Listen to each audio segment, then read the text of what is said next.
Okay, so I think we will get going. So welcome back. Welcome to everyone who stayed. Welcome to everyone who's come along. My name is Stephen Weiber. I am Manager Policy and Advocacy at IFLA.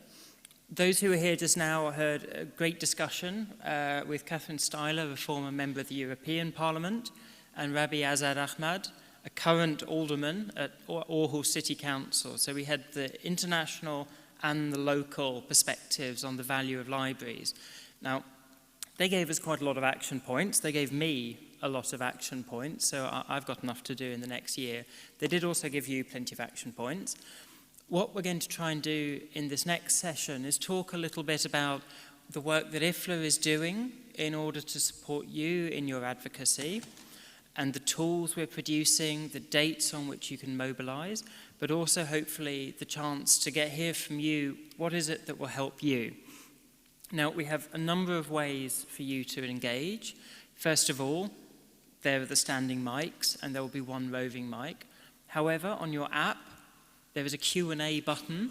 If you click on the Q&A button, you should be able to select this session and enter your questions there.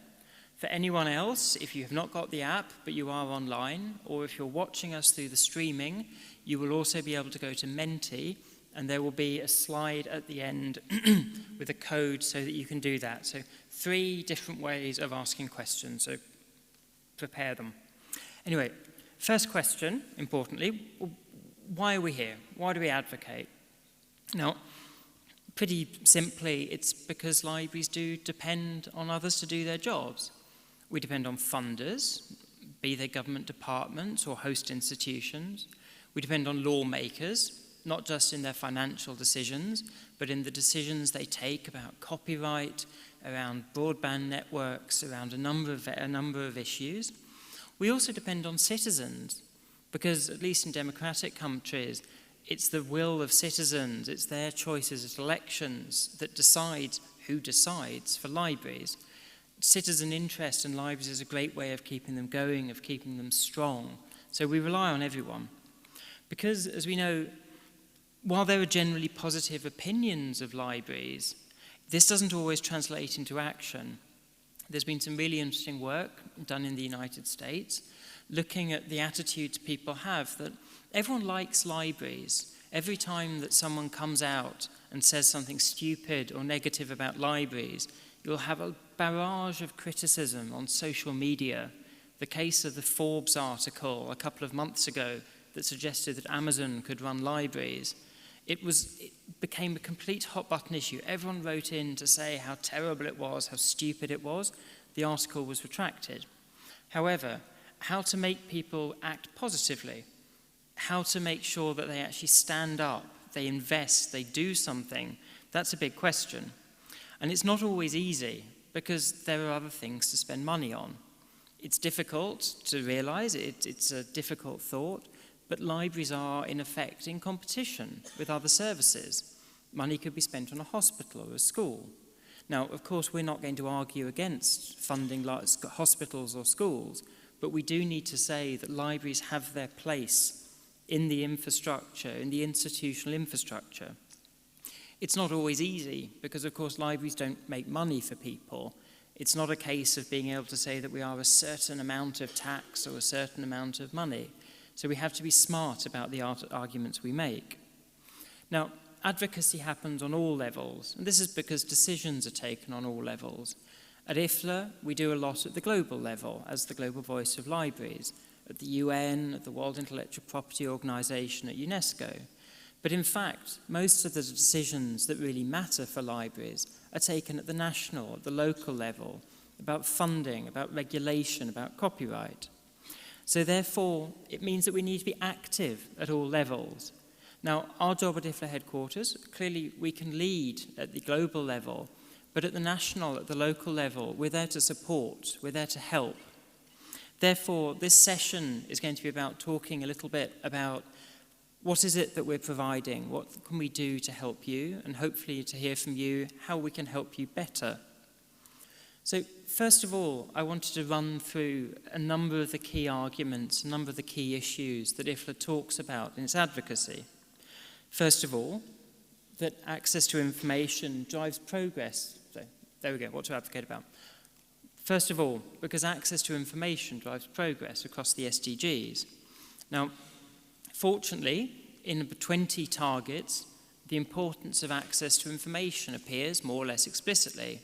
Access to market information, access to information about innovations, access to health information, access to information about jobs or training opportunities, access to government information for the purposes of transparency or accountability. It's in there, it's recognised, but the risk always is that it gets dropped because it's in so many different places. Now, you know, we know that this access powers understanding, it powers the effort to understand what's going on with climate change, it powers better lives, but we just need to remind people of that because they so often take information for granted. Secondly, libraries are essential partners for development. This is really a point 1A, because one of the key values of libraries, and as was set out in the panel just now, is that they are open for all. As information becomes more and more important for the way our societies work, our economies work, there's a risk that those who do not have information are left out. There's a risk that there's an information divide, which will become a development divide. Libraries step in here, and there's a particular characteristic of libraries as universal institutions. So we're not only for the rich, because we're not paid for most of the time.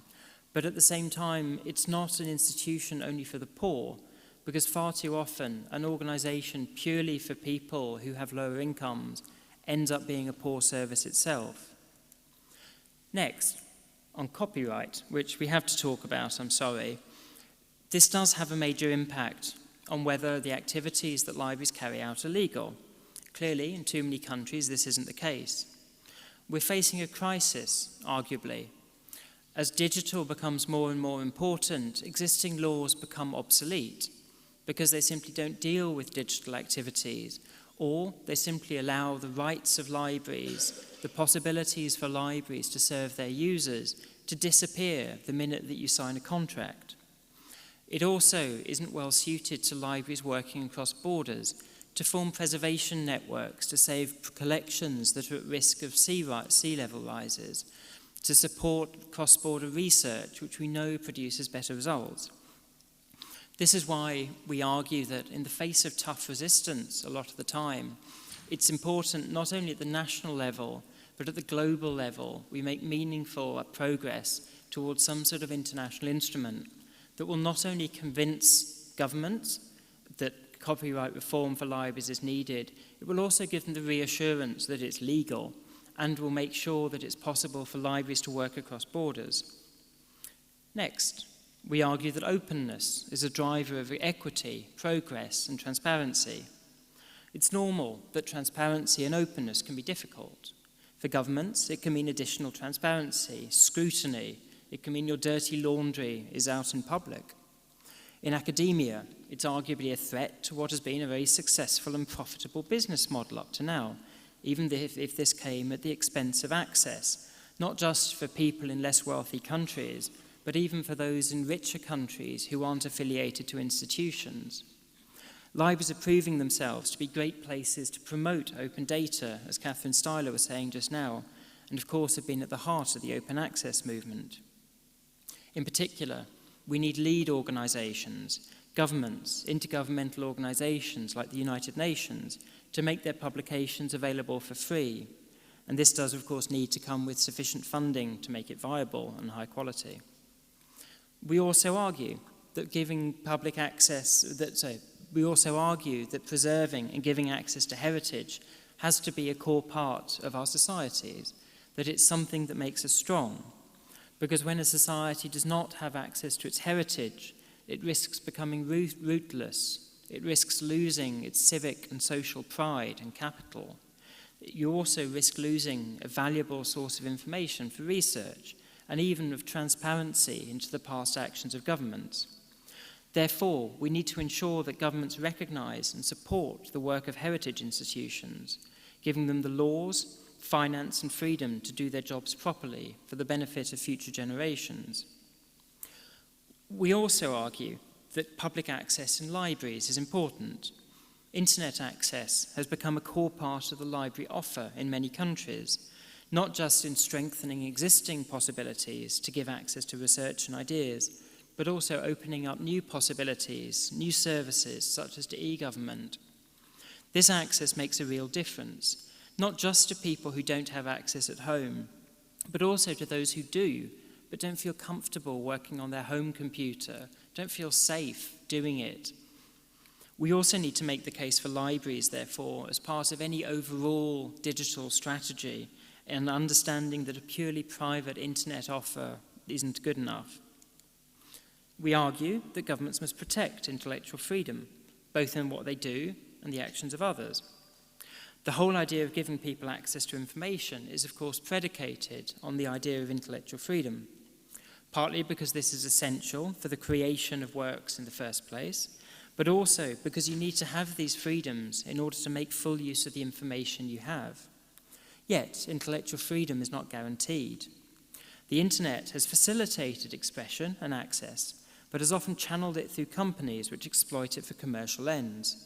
The same tools are available to governments, for surveillance, for restrictions.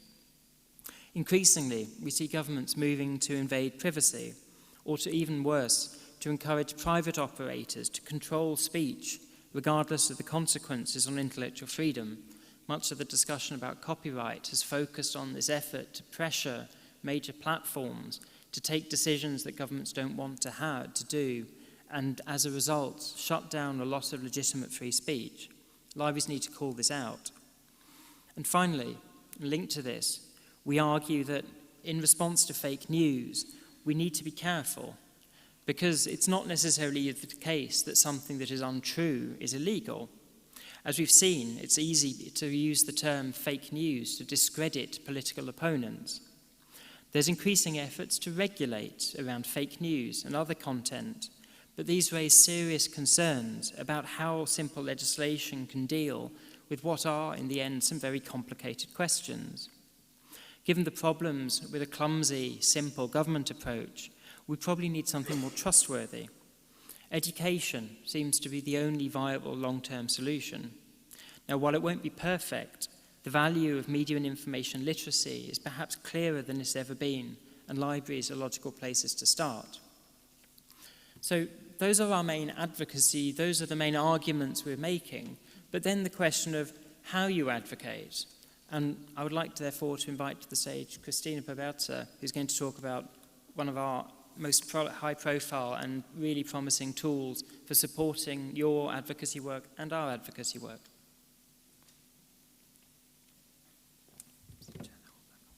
Thank you, Stephen. Good afternoon. How are you all feeling?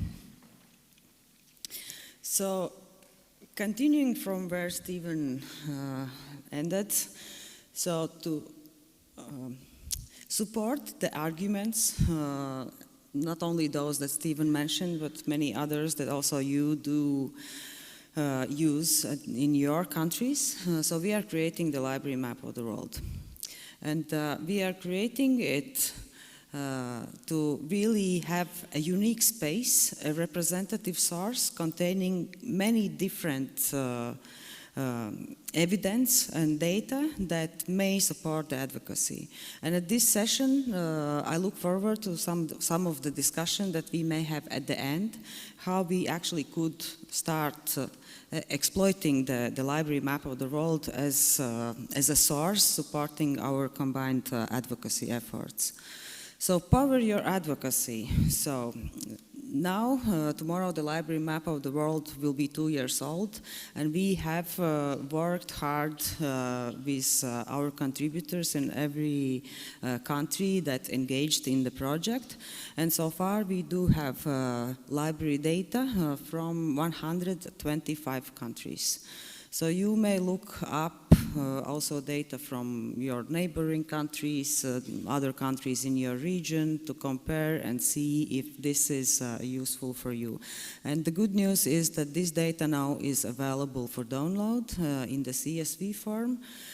format, so you can go online, download the file, and make your own data visualizations based on what your need actually is.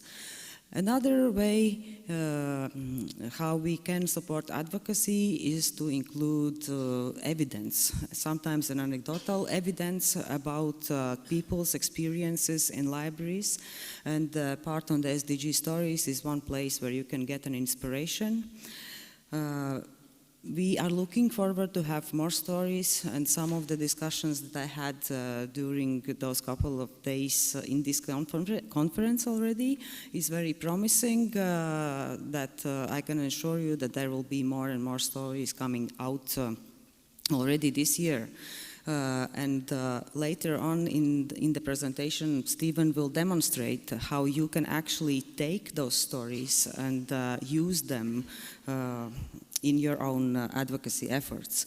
And the third thing on the library map of the world is something that maybe many of you have never even noticed. We are creating country profiles containing comprehensive information about the library environment in each country. There is a place where it's possible to highlight issues and concerns that are important for us to attract our stakeholders' attention, as well as to demonstrate the achievements that we made in our country in our issue areas. And we are looking to get more and more.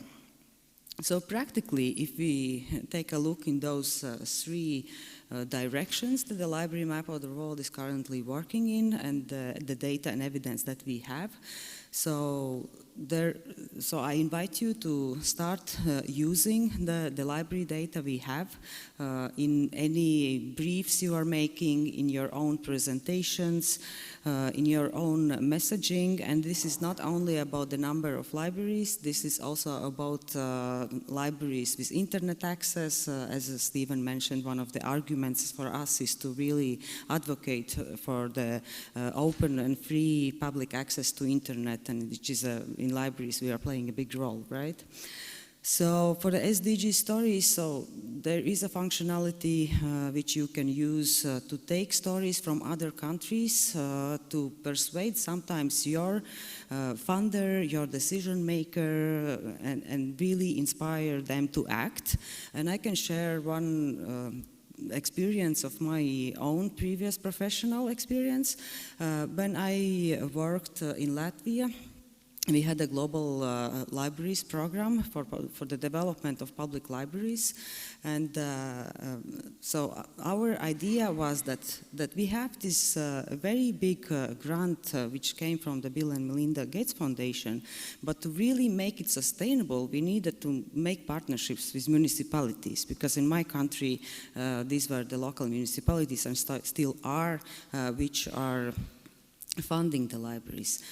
So we shared stories from Chile, which is very far away from Europe. But at that time, more than 15 years ago, we didn't have our own stories of how we could increase libraries' role in training and what we could do for users to train them in ICTs. And in many cases, these stories, even if they were not from our own country, they were helpful to really show and demonstrate what libraries can do and what can be a potential in one or another case. And last but not least, as I mentioned, is country profiles. This really is the place where you can highlight issues. The country profiles on the first page, there is a place for the narrative, the descriptive overview of your library environment, and this is really a place to put information about what are the priorities in different types of libraries, and what in copyright or in other areas of concern. So I'd like to try and open actually the library map of the world, because among you may be someone who have never been there, and I hope the technology will support this action. Probably is somewhere, yes. Let's see if it will work. Because I also, through this, I want to give you some practical tips So the library map of the world is not only about what you can see on the first page, so it is much more. So when you open, you will see the number of libraries, but in terms of data, you can navigate through those metrics that we have. And if you will just click on them, the map will change the color and will provide you data for this particular metric in the worldwide overview, or you can look up for a certain country. So here, I will not go deeper, but I want to just mention something about the SDG stories. That there is, let me just try and open one of them. This is a story that comes from Germany, where they provided in Hamburg they provided language classes to refugees to help them integrate. But the thing that I want to mention that there is not only an opportunity to share that story online on social networks, but you can also print it and bring like nicely designed printed copy to someone. As well as another thing that I want to mention is that all the visuals that we see in every single story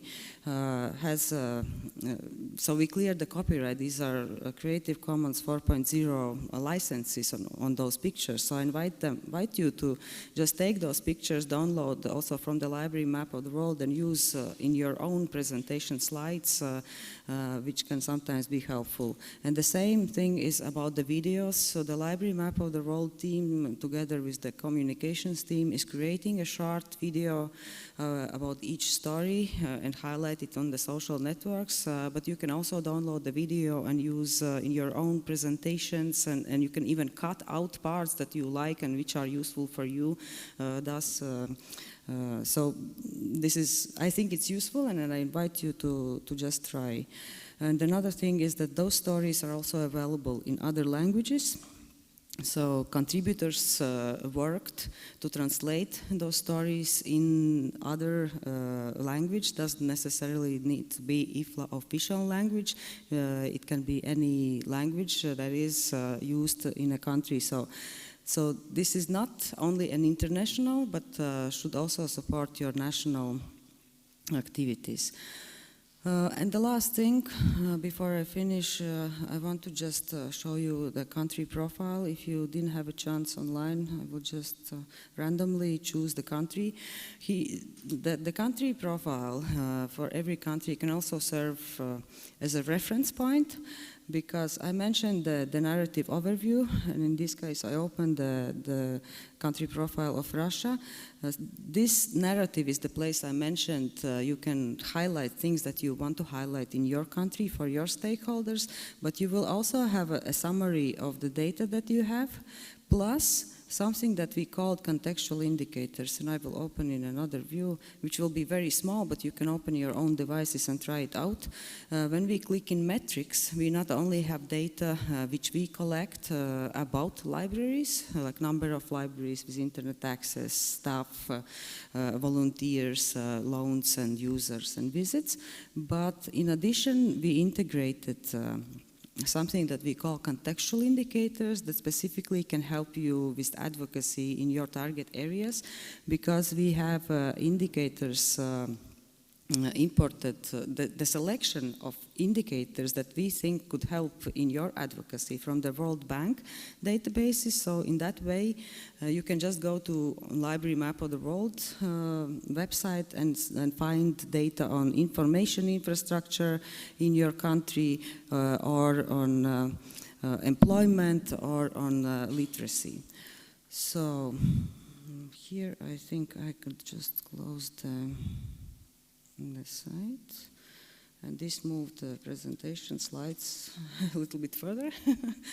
So that was a short, really an introduction. So the team at IFLA headquarters, together with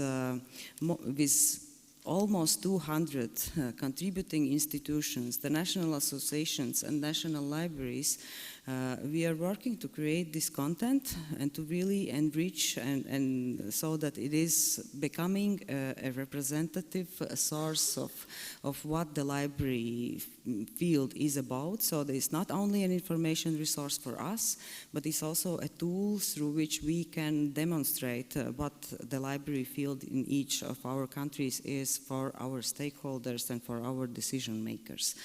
So I look forward to have really a discussion, and we welcome any experiences that you had so far of using the library map of the world evidence or library map of the world as a reference when advocating on behalf or for your libraries, so that we can see and how we can improve and make it all better for us to support our initiatives. So thank you so much for the time, Stephen, and this is where I hand it back.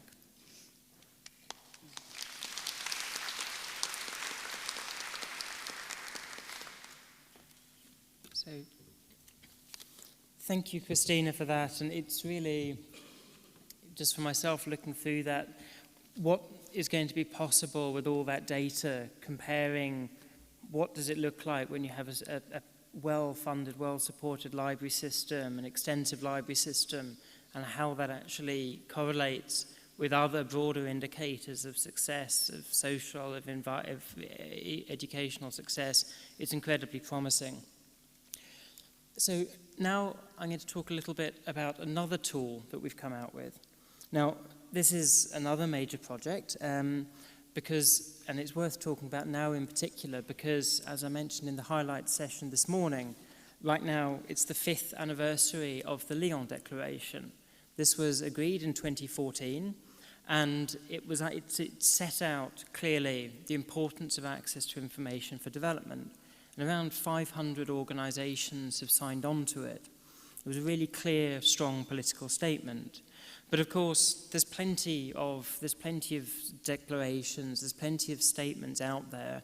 One more isn't necessarily going to make a difference. So one of the recommendations of the Lyon Declaration was that IFLA should come up with a report on development and access to information in order to build the intellectual case, in order to build the evidence base at that big macro level for supporting access and, by default, for supporting libraries. Now, of course, this raised the question, how do you measure access to information? Now, we were lucky to be able to work with the Technology and Social Change Group at the University of Washington, as well as a group of experts from elsewhere, in order to come up with a framework with 4 key pillars: connectivity, equality, skills, and rights. Because it's true that you can only talk about meaningful access to information, access that can change lives, when you have the following. First of all, the possibility to connect to the biggest source of information going right now, the internet. When you do not face discrimination or inequity or inequality, in the possibility to seek opportunities, to realize your potential. When you and your community have the skills to make full use of information, and when you have the right to search for information freely, alongside broader intellectual freedom. In effect, access to information, meaningful access to information, cannot just be realized when there's only good performance in one area. It needs to be across the board. So, for example, having excellent internet coverage is meaningless if the rights of women to own a phone and go online aren't there. Having a highly skilled population ready to make use of the internet will not lead to the full benefits of access if there are tough restrictions on freedom of expression online. Therefore, first of all, the Development and Access to Information report brings together indicators in this area, showing trends both at the global and regional national levels. It makes clear that while connectivity and affordability is increasing, we're a long way from where we should be. Connectivity rates remain insufficient in many countries. We have some information here as an example from Latin America. So you can see that still, globally, only 48% of households have internet access, which may seem shocking in Europe, but it's clear that half the world doesn't have the possibility that we have to find the way to treat issues, find how to feed people. Similarly, It also underlines that while skills and connectivity are growing, there are still serious questions about the freedoms that people enjoy online. And these fundamentally limit the potential value that there can be from connectivity, skills, and equality. Therefore, we argue, crucially, libraries can make a difference. With the right support, they provide progress in all of these areas.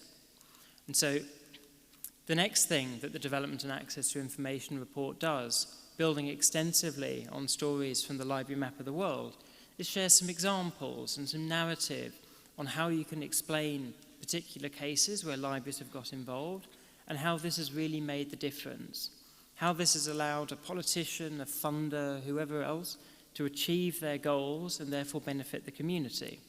So, for example, there's pictures from Perafita in Catalonia in Spain. Perafita is a small village, not particularly interesting for major telecoms providers. Connectivity was poor, not many people were online, it was relatively expensive, and it meant that people started to leave the area because they couldn't connect, they couldn't do the basics, or what we conceive of as the basics now. And therefore, the library worked together with an organisation called Gifi.net. Gifi puts in place community-owned internet infrastructure known as community networks. The library as a central building and also as a place where you could meet, where you could train people, where people were used to coming for information, was the perfect partner. And so they worked together, and suddenly a lot more people are connected and the town is thriving again. A second example, coming from Kibera in Kenya. Now, Kibera is the largest slum in Africa. It's a pretty tough place. And of course, the children who grew up there are disadvantaged. None had ever actually got into the prestigious national schools, the sort of elite schools within Kenya that lead to university, to better paying jobs, to security in the future. And so, therefore, they turned to the library. The library was kitted out with equipment and the librarians trained in order to offer that additional support that students were not getting in school. And there were noticeable results. For the first time, children from Kibera were able to go to these prestigious schools to really get that good start in life that they needed. I'll give you one more example, this time from Ukraine. Ukraine, maybe a slightly political thing to say, is subject to a certain amount of information coming in from elsewhere, including from internally. There's a lot of drama, as exists in other countries, around the veracity of information being received and what impact this has on the ability of Ukrainian democracy to function. Therefore, a project was set up involving IREX, which is an expert NGO, in order to actually teach people in libraries, to teach librarians how to help their users spot fake news, what questions to ask themselves. And this had incredibly huge success. Over 90% of the people involved really started to understand that they needed to question things. Around 70% frequently fact-checked what they were reading. So it's a great example of what's possible. I'm going to skip through the other ones. A lot of these are on the Library Map of the World, so I very much encourage you to click around. Finally, what we have in the Development and Access to Information report is insights from elsewhere. I mentioned this morning that advocacy for libraries is often more powerful when you're doing it alongside someone who doesn't come from the library world. It's sort of normal for a librarian to say how great libraries are. What's interesting is when you get someone from outside our field alongside you, agreeing with you. The Development and Access to Information report therefore includes 5 chapters by people outside of our field, but who, in writing about the importance of access to information to deliver education, better jobs, reducing inequalities, fighting climate change, and promoting stronger democracy in institutions, people who are not librarians, who didn't necessarily know much about libraries, are coming out saying firmly, libraries is what we need, that's what we need. So I'm going to run ahead, I'll skip those two. Finally, next question. When to advocate. Now, the point of this short selection is that you take notes. because something that we would like to do a lot more of in the coming year is find those crucial days, those crucial moments, both at the global and at the national level, and use the time, use the opportunity that everyone is thinking about a particular issue to highlight together how important libraries are for that issue. So, a really important one coming up, and that's in just a month's time. It's the 5th anniversary of the agreement of the SDGs. It's the 4th anniversary of the agreement of the SDGs. We will have gone through a full cycle of discussions about the individual SDGs at the United Nations. And so there's going to be an extra big global week to act for SDGs. This is a great opportunity to get your work on the map, because a lot of the time, even if you don't know it, you are acting to deliver the SDGs. If you look at the framework, education, employment, innovation, promoting sustainable lifestyles, promoting partnerships, these are things that libraries are doing. And so there's plenty of really good opportunities in there for you to get your library on the map and to get libraries globally on the map. I encourage you to look at the website, and we'll certainly be sending out messages through IFLA shortly. On the 25th of November, there's the 25th anniversary of the Public Library Manifesto. It's a great opportunity to highlight what it is that public libraries do. Now, this is a joint IFLA UNESCO manifesto, and so we'll be working with them, but it's also a great opportunity, a day to celebrate public libraries globally. We have Human Rights Day on the 10th of December. I talked about intellectual freedom earlier. This is a big moment. A lot of people, a lot of newspapers, a lot of influencers will be talking about human rights. They should be talking about libraries also, and the role we play in ensuring that everyone, without prejudice, without discrimination, can realise their access to information and culture, right to access to information and culture. The Safer Internet Day on the 11th of February next year. All of the work that libraries are doing around digital literacy, around helping people to use the internet, to be confident, to be safe online. Again, it's a great opportunity to put libraries out there, and in many countries, libraries are already heavily involved. There's a series of days in April of next year: World Creativity Day, World Book Day, World IP Day. Again, a chance to talk about all libraries are doing to promote creativity, but also the laws we need. And then some further ones. It's coming up very quickly: International Literacy Day, World Heritage Day, a whole week on open access, Public Domain Day, and next year's High-Level Political Forum. All of these are opportunities for us to do things together. Now, what you do, it depends on how much you're willing to put in, how much you can put in. I would encourage you to look at a series that we've been producing since the beginning of the year called the 10-Minute Library Advocate, based on the idea that you may only need 10 minutes to be a library advocate. Clearly, if you're going to launch a whole campaign, you probably want to spend longer over it. You may want to do a course, and there are some great courses out there. But in 10 minutes, you can write a tweet. You can check how your library appears online. You can write a quick post. You can respond to a letter, to an article in the newspaper. There's lots of things that you can do in just 10 minutes, because every one of us can actually be an advocate. So just to finish, where is advocacy in the IFLA strategy? Some of you will have seen this before, not the picture, I'm assuming. The first strategic direction, Strengthen the Global Voice of Libraries, has a major focus on this. It's about making sure that not only from headquarters, but around the world, we're better at advocacy. We're all mobilised, we're all focusing. But it's also about us hearing from you. Where are your priorities? Where is it that we can help you? We can't promise to help with everything, but where there are issues which are coming up in many countries, where advocacy is required for policy change, for funding changes, talk to us, give us ideas. And then you have the 4 key initiatives. But also, we have a big focus, and it may not come out across here so clearly. Advocacy is a key part of capacity building. Because as I said at the beginning, if we don't advocate, we can't just count on people to be sympathetic to libraries. We can't count on them just to be nice to us because we're nice in return. We need to make them active. We need to be proactive if we want to expect them to be active on our behalf.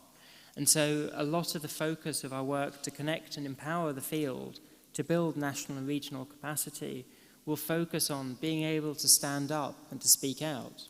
And again, we have the key initiatives. And as said, we believe that every librarian has it in them to be an advocate, and we look forward to working with you. Now, as Christine said at the beginning, we'd also like this to be about dialogue. We'd like to hear from you.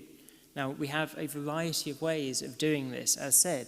There are microphones, and there should be a roving microphone in the room. There are standing mics halfway up the stairs. Those of you who have the app should go to the Q&A tab in the app itself. Those of you who haven't downloaded the app but are online, go to menti.com and use the code up there. So are there any questions? And then we'll work out if it's better for me or Christina to answer.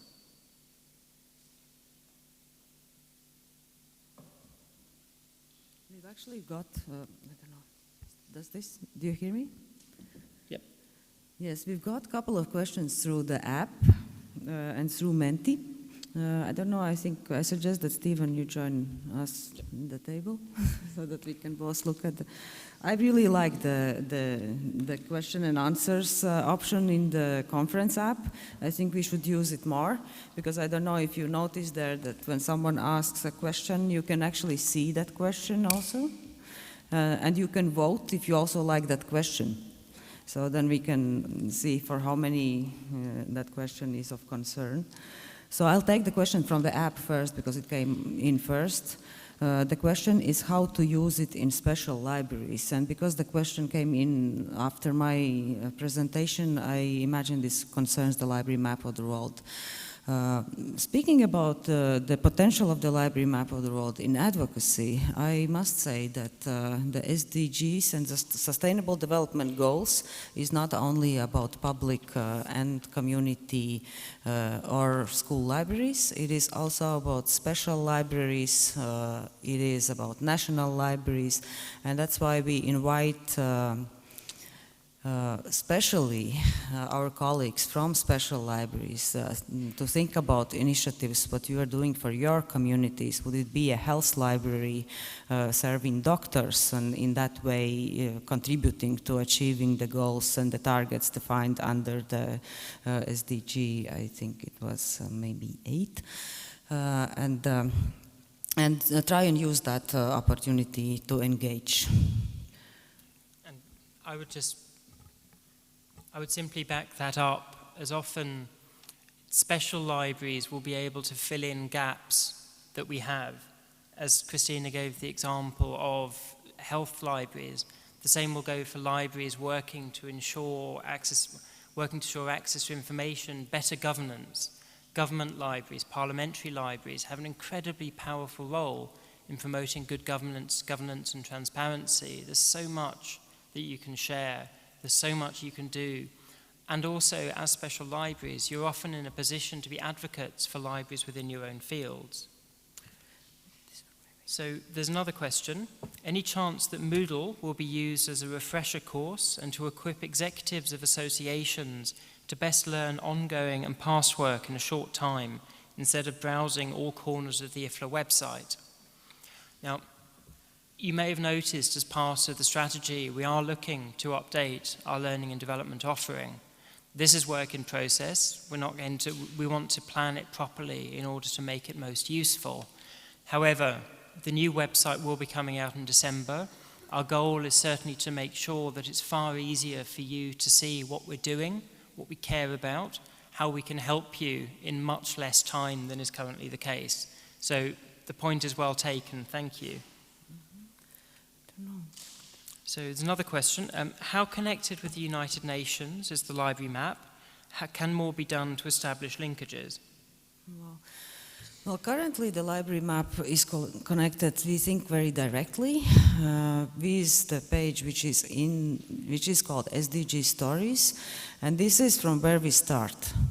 So we are trying to collect the SDG stories that can support IFLA's delegations that go to United Nations, different events when we meet with our ambassadors and decision makers at the United Nations. So we use the SDG stories, as Stephen just demonstrated in his presentation slides, in those events at the United Nations, not only in New York, but also in the regional events. And I would want to also encourage you, if you have a chance, advocating for the sustainable development to try and really use that. But we are really looking forward to other ideas that you have. And I must comment that we are receiving many questions through Menti, especially about the library map in terms of the evaluation methodologies and how to engage. So I'd like to ask those people, if those questions come from those who are here in Athens, to come along at IFLA booth tomorrow morning, where I will be for 3 hours, available to answer all questions relating to the evaluation part for the library map of the world, or email at librarymap@ifla.org. I would just add on the question of how connected the library map is with the UN, or the UN with the library map. It's almost as connected as you make it. In addition to the library map, we have a lot of tools about how to get involved in advocacy around the SDGs. The way the library map has been designed is to make it extremely easy for you to use it in that context. As Christina said, to take those examples out. If there's an event, if there's a review of your country, if there's a particular focus on SDG 8, go into the library map, go to the SDG stories, click on SDG 8 and just draw down the stories and use them. So there's a real focus there. Mm-hmm. There's a question, which I'll answer quickly. So, what is the core task of a public library? I would recommend, I mentioned the Public Library Manifesto, which is turning 25. I know that the public library section is looking at celebrating this, because it's a document that's had incredible reach, that gets cited in policy, in legislation, as well as in library strategies. But over the next few months, the plan is they'll be looking at it, reviewing it, see what may need to be changed. And partly this question of what the core task is, that's in there, so I encourage you to engage. Mm-hmm. So we have about 2 minutes until the end of this session. Therefore, I would like to ask if we may take one question from the room, because there is a big number of questions coming in through Menti, and we will not be able to answer all of them in the time frame we have. Therefore, we'll find a way how to follow up with those questions, as the live streaming recording will be available after. So we'll make sure that we get an answer to every one of those questions. So one last chance to ask.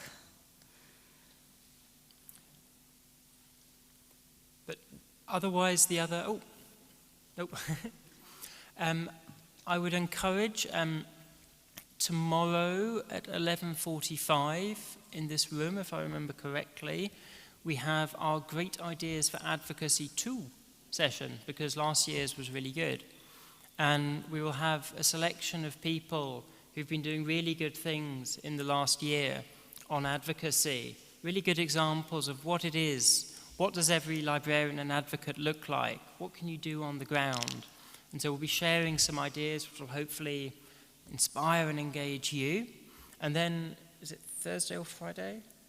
It is Wednesday. Next morning after cultural evening. We invite you to another session at 8:30, which will be about how to connect evaluation with advocacy better, and what do we actually need to do. So there's nothing better for tired legs and a hangover than some data. Yes. Yep. So with that, thank you very much for coming along. Thank you for staying here, and we look forward to talking to you further. Thank you.